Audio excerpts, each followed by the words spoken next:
Welcome to Chatting the Pictures. My name is Cara Finnegan, and I'm a writer, teacher, and historian of photography. And I'm Michael Shaw. I'm a writer, a psychologist, and also publisher of Reading the Pictures.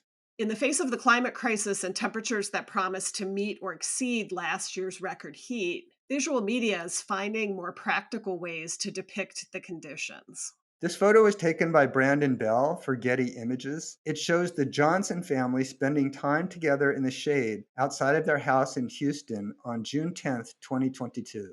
Texas has been under a heat wave alert as portions of the state are projected to see record high temperatures. The image offers a worthy contrast to more typical heat wave news photos, such as people, often children, frolicking in pools, lakes, and fountains. Here, I really want to give a shout out to climate researcher Saffron O'Neill and her colleagues who recently published a study of media images of a recent European heat wave. And they made the point that those kinds of images that show people beating the heat, frolicking in the water, in fountains, having fun in the sun, that those kinds of images really distract us from the problem of climate change. And they argue it makes it a lot harder to convince people that things like heat waves are dangerous and often deadly. And so this photo, I think, really invites us to think more concretely about the everyday practical aspects of climate change and particularly of heat waves. So what we see here is a family gathered together. There are some nice cafe lights strung between trees, which suggests that this space is a space outdoors, maybe where people in this family gather together regularly to enjoy themselves. But in this photo, they don't really seem to be having very much fun. Instead, they are trying to really just exist in the heat. There's not a lot of people moving around. They seem to be staying out of the sun. They're sitting quietly. They're essentially making do in hot weather. And so this kind of photograph, unlike those frolicking in the heat photographs,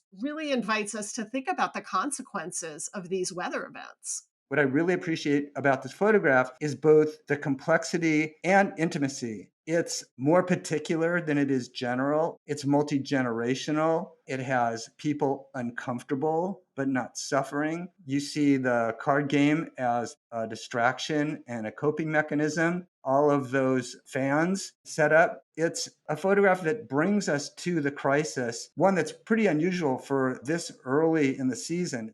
Often, particularly in places like Texas that are used to more heat, perhaps in the summer than other parts of the country, the advice during these extreme heat events is to stay inside. The assumption, of course, being that you have cooler air inside, that you have air conditioning inside. And that, of course, is not the case for many people, even in these extreme heat zones. Another photo taken from basically the position directly behind the woman in the chair shows what looks like the front of the family's house. And we can see in that photo that they have what looks like a window unit air conditioner. It doesn't look like it's the newest model. And so you really get the impression that whatever they have to cool their air inside, despite the recommendations of the weather people, to stay out of the heat, stay inside, that insufficiency of their indoor options drove them outside instead. And so here we see them really making do with what they have. They have to bring the inside outside essentially to stay more comfortable and cool. You see they brought some more comfortable, typically indoor furniture outside. So I think the photo also highlights the extent to which our assumptions about what people have access to in terms, in this case, of